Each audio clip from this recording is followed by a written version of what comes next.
झामुमो के द्वारा लगाए गए आरोप पर भाजपा ने पलटवार किया है। भाजपा प्रदेश प्रवक्ता अजय शाह ने कहा है कि भाजपा के एक छोटे कार्यकर्ता से लेकर मुख्यमंत्री तक सब धर्म समभाव की धरना रखते हैं। वहीं आपको बता दें, उन्होंने आगे सत्ता पक्ष पर आरोप लगाते हुए कहा है कि हेमंत सरकार एक तरफा कार्रवाई करती है।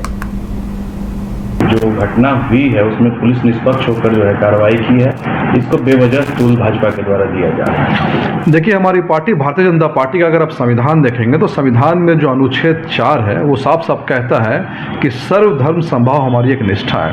यानी भारतीय जनता पार्टी में एक छोटे से कार्यकर्ता से लेकर के मंत्री तक हर व्यक्ति को जो सर्वधर्म समभाव का जो है पालन करना है। यानी हम सभी धर्मों का जो बराबर सम्मान करते हैं। और जब भी कोई ऐसी घटना पूरे देश में प्रदेश में होगी जहाँ पर किसी एक खास धर्म को जो है अपमानित किया जाएगा या फिर एक तरफा कार्रवाई होगी, तो वहाँ पर हमारा हर कार्यकर्ता, हर नेता जो है आवाज़ उठाएगा।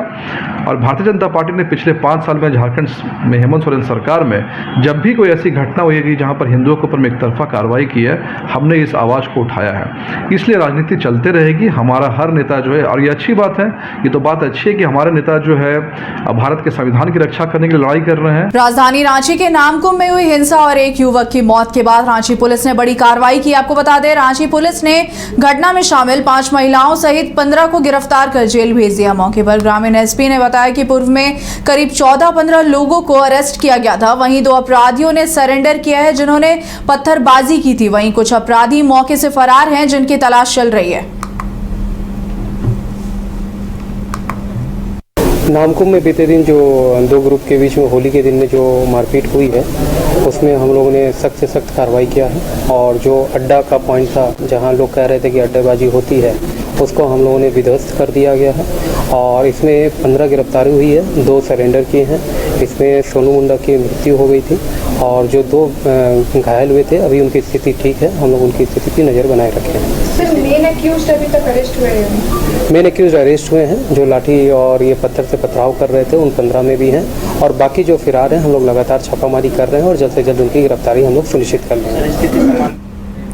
कॉलेजियम के विरोध का मामला दिल्ली तक पहुंच गया। आपको बता दें, मामले को लेकर Jharkhand high court advocate association के प्रतिनिधि मंडल ने दिल्ली में कानून मंत्री से मुलाकात की और झारखंड हाई कोर्ट के जज के लिए बाहरी अधिवक्ता का नाम कॉलेजियम की ओर से भेजे जाने की जानकारी देते हुए अपनी बातों को रखा है। आपको बता दें कि बीते 17 मार्च को झारखंड एडवोकेट एसोसिएशन के जनरल बॉडी की बैठक झारखंड हाई कोर्ट में आयोजित की गई थी, जिसमें सर्वसम्मति से यह निर्णय लिया गया था कि तीनों न्यायाधीशों के न्यायिक कार्यों में सभी अधिवक्ता भाग लेंगे, लेकिन कॉलेजियम का विरोध जारी रहेगा। मामले को लेकर प्रतिनिधिमंडल राष्ट्रपति, सुप्रीम कोर्ट के मुख्य न्यायाधीश, बार काउंसिल ऑफ इंडिया के अध्यक्ष और कॉलेजियम के सदस्यों से भी मुलाकात करेंगे। देखिए, बाहरी जज के लिए जो नाम यहाँ से अनुशंसा किया गया कि बाहरी अधिवक्ता का जो हमारे बार से भेजा जा रहा है नाम, उसको लेकर के जो हम लोगों का विरोध चल रहा था वो 17 तारीख को समाप्त हो गया। और उस हमारी आम सभा में यह तय हुई कि एक प्रतिनिधिमंडल दिल्ली जाएगा। गिरिडीह जिले में शराब दुकानों में कार्यरत कर्मियों ने 6 माह से बकाया वेतन भुगतान को लेकर समाहरणालय परिसर के बाहर प्रदर्शन किया और गिरिडीह डीसी के नाम डीसी ऑफिस में, आपको बता दें, गिरिडीह उत्पाद अधीक्षक को ज्ञापन सौंपा है। आपको बताते चले, इस दौरान पत्रकारों से बातचीत करते हुए कर्मियों ने कहा है कि विगत 6 माह से उनका वेतन का भुगतान जेएमडी कंपनी द्वारा नहीं किया जा रहा है।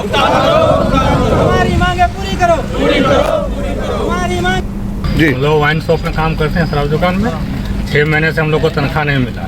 पिछले महीने में भी 2017 में फ्रंट लाइन का कंपनी, यही कंपनी फ्रंट लाइन के नाम से था, उसमें भी 4 महीना का पैसा हम लोग को नहीं मिला। और उसमें जो हम लोग को पूरा हमने 9 ड्यूज दे दिए थे। अगर भी 6 महीना का बकाया, 6 महीना हम लोग को पेमेंट चाहिए। दुकान तो 9 ड्यूज हम लोग देने के लिए तैयार हैं। यही हम लोग को मांग है। इसी के मुद्दे पर हम लोग डीसी साहब से आवेदन देने के लिए आए। तो हर महीना आप लोग पैसा क्यों नहीं मांगते थे? क्यों हर महीना डिमांड करते थे? तो जैसे बकाया चलते आ रहा है शुरू से, 1 महीना दे दिया, फिर 2 महीना को गैप हो गया, इस तरह करके अभी 6 महीना हम लोग। वाइन शॉप जो सरकारी लाइसेंस की दुकान चल रही है, हम लोग जेएमडी प्राइवेट लिमिटेड कंपनी के थ्रू काम कर रहे थे। हम लोग 6 महीने से अभी तक पेमेंट नहीं मिल रही है। उसी का आवेदन देने के लिए हम लोग डीसी साहब के पास आए हैं। पिछले बार भी ये कंपनी 2017 में चलाई थी गिरिडीह, वो समय भी हम लोग 9 ड्यूज दिए थे। अभी भी हम लोग 9 ड्यूज देने के लिए तैयार हैं, पर कंपनी हम लोग के 6 महीने की पेमेंट उस समय 4 महीने की पेमेंट रख चुकी थी, अभी भी 6 महीने की कंपनी पेमेंट रखी हुई है और 1 अप्रैल से दुकान गवर्नमेंट अपने JSPCL अपने अंडर चलाने जा रही है। इसके कारण हम लोग का पेमेंट कौन देगा, इसी मांग को लेकर हम लोग डीसी के पास आवेदन। हजारीबाग के बरकट्टा प्रखंड स्थित चुगलामो स्वास्थ्य उपकेंद्र के कर्मचारी आवास में चोरों ने ताला तोड़कर चोरी की। आपको बता दें, घटना की जानकारी ANM सुमन सिन्हा को सोमवार को स्वास्थ्य उपकेंद्र पहुंचने पर हुई। इस संबंध में ANM ने मंगलवार को बरकट्टा थाना में शिकायत दर्ज कराई है। आपको बताते चले, आवेदन में कहा है कि हम लोग 12 मार्च की शाम को होली की छुट्टी मनाने गए थे। सोमवार की शाम को लौटने पर देखा कि स्वास्थ्य उपकेंद्र का मुख्य दरवाजा और कमरे का ताला टूटा हुआ था। फिलहाल पुलिस आवेदन के आधार पर मामले की जांच पड़ताल में जुटी हुई है।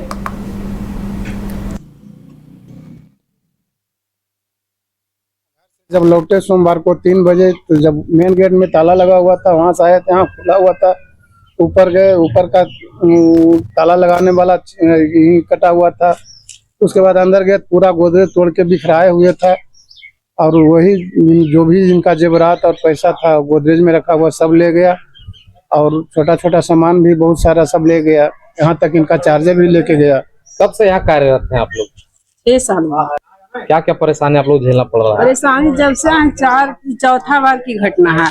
पहला बार तो आए तो एक ANM यहाँ जो पोस्टिंग थी वो मेरा सारा सामान तोड़ता। जमीन घोटाले मामले के आरोपी अमित अग्रवाल को झारखंड हाईकोर्ट से बड़ा झटका लगा। आपको बता दें चले कि सेना की कब्जे वाली 4.55 एकड़ जमीन की अवैध खरीद बिक्री मामले में ईडी ने 7 जून 2023 को गिरफ्तार किया था। इससे संबंधित मामले में ही झारखंड हाईकोर्ट ने व्यवसायी अमित अग्रवाल की जमानत याचिका को खारिज कर दिया। आपको बता दें, इससे पहले PMLA की विशेष अदालत से जमानत याचिका खारिज हो चुकी थी। वहीं मामले में ईडी ने अमित अग्रवाल, छवि रंजन समेत 10 आरोपियों के खिलाफ चार्जशीट दाखिल किया है। झारखंड में गर्मी की मार झेल रहे लोगों को राहत मिलने वाली। आज शाम से लेकर आगामी 23 फरवरी तक राजधानी रांची समेत पूरे झारखंड में मौसम में बदलाव देखने को मिलेगा। आपको बता दें, मौसम विभाग के द्वारा कहा गया है कि 19 तारीख से शाम से मौसम में परिवर्तन होगा और आगामी 22 मार्च तक लोगों को गर्मी से राहत मिलेगी। वहीं इस दौरान मौसम विभाग के वैज्ञानिक अभिषेक आनंद ने मौसम को लेकर क्या कुछ जानकारी साझा की है, आइए आपको सुनाते हैं। आज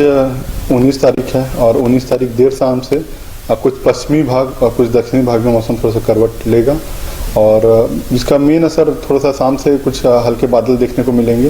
कुछ छिटपुट बारिश के साथ थंडरस्टॉर्म लाइटनिंग के भी चांसेस हैं।